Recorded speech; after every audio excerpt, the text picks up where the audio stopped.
আজ রবিবার 23শে ফাল্গুন 2026 সালের 8ই মার্চ, মকর রাশি, মকর লগ্ন, ক্যাপ্রিকন সাইনের জাতক জাতিকাদের আজকের দিনটি কিন্তু এক কথায় বেশ কাটতে চলেছে।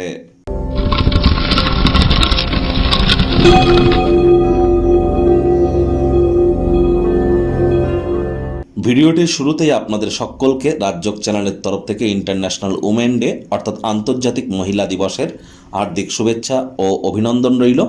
আজ রবিবার স্ক্রিনে আপনারা দেখতে পাচ্ছেন সূর্যদেবের প্রণাম মন্ত্র ওম জবা কুসুম শঙ্কাশং কাশ্যপেয়ং মহাদুতিম ধান্তারিং সর্বপাপগ্নং প্রণতস্মি দিবাকরাম। সকাল সকাল ঘুম থেকে উঠে সূর্যদেবকে প্রণাম করে 7বার এই মন্ত্রটি জপ করে আপনারা দিন শুরু করুন। আজ ভুলেও ব্ল্যাক এবং ব্লু কালারের ড্রেস যেন পরিধান করবেন না। দেখুন বন্ধুরা, মহিলা দিবস এটি বড় কথা নয়। মহিলা মানেই কিন্তু শুক্র আর লক্ষ্মী তত্ত্ব। পুরুষ হন আর মহিলা হন, যদি মহিলাদের গায়ে আঘাত করেন তাহলে আর্থিক ক্ষতি কিন্তু আপনার ক্ষেত্রে নিশ্চিতভাবে হতে চলেছে। গ্যারেন্টি নিয়ে আপনারা এটি বসে থাকতে পারেন। মহিলাদেরকে আঘাত করলে আর্থিক ক্ষয়ক্ষতি নিশ্চিতভাবে হবে, কারণ লক্ষ্মী তত্ত্ব শুক্র তত্ত্বে আঘাতপ্রাপ্ত হয়। তাহলে অবশ্যই মহিলাদেরকে অসম্মান করবেন না, মহিলাদের গায়ে হাত তুলবেন না। উল্টে মহিলাদের জন্য যদি বেটার কিছু করতে পারেন, মহিলাদেরকে যদি সেবা করতে পারেন, তাহলে কিন্তু শুক্র গ্রহের মজবুতি বৃদ্ধি পায়।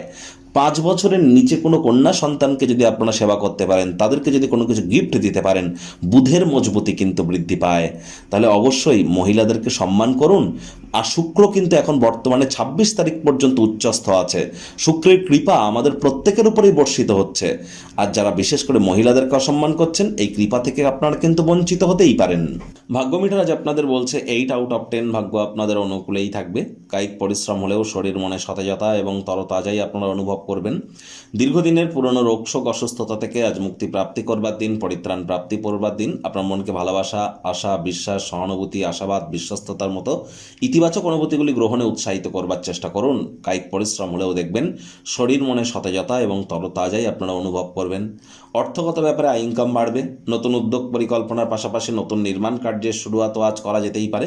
অন্যদের মনে ছাপ ফেলার ক্ষমতা আজ আপনাদেরকে পুরস্কৃত করতে চলেছে।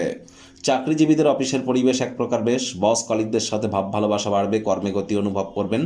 নিজের মেধা, দক্ষতা, ট্যালেন্টের দৌলতে প্রশংসার পাত্রপাত্রীও আপনারা হতেই পারেন। অতিরিক্ত কাজ আপনার মানসিক চাপকে কিন্তু বৃদ্ধি করাতে পারে। তবে সন্ধ্যেবেলার সময় কিছুক্ষণ যোগব্যায়াম, ধ্যান, প্রাণায়ামের সাহায্য নিন। পুনরায় শক্তিকে পুনরুদ্ধার করতে চলেছেন। শিক্ষার্থী বিদ্যার্থীরা যে কোনো প্রকার পরীক্ষা প্রতিযোগিতায় সফলতা অর্জন করবেন। উচ্চশিক্ষার জন্য যারা বিদেশ যাত্রার কথা ভাবছিলেন, ভাগ্যদেবীও আজ আপনাদের পক্ষেই আছেন।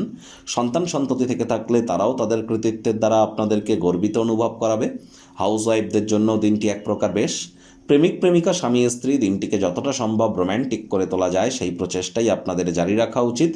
অবিবাহিতদের বিবাহের যোগ পরিলক্ষিত হচ্ছে। যারা প্রেমে পড়েননি তাদের জীবনে স্বপ্নের নারী বা পুরুষের আগমন আজ কিন্তু হতেই পারে। একটু প্রচেষ্টা আপনাদেরকেও করতে হবে।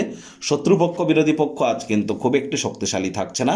গৃহের পরিবেশ শান্তিপূর্ণ, নির্ঝঞ্ঝাট পরিগণিত হচ্ছে। আজ অবশ্যই পরিবার পরিজনদের সাথেও ভাব ভালোবাসা বাড়বে। গৃহের প্রতি দায়িত্বগুলিও পালন করতে চলেছেন। কাউকে এমন কোনো কথা যেন দিতে যাবেন না যা আপনার পক্ষে রাখা এক প্রকার অসম্ভব। অবসরকালীন সময় মন্দির, মসজিদ, গুরুদ্বারা ভ্রমণ করুন। রেগুলার সূর্য প্রণাম করুন।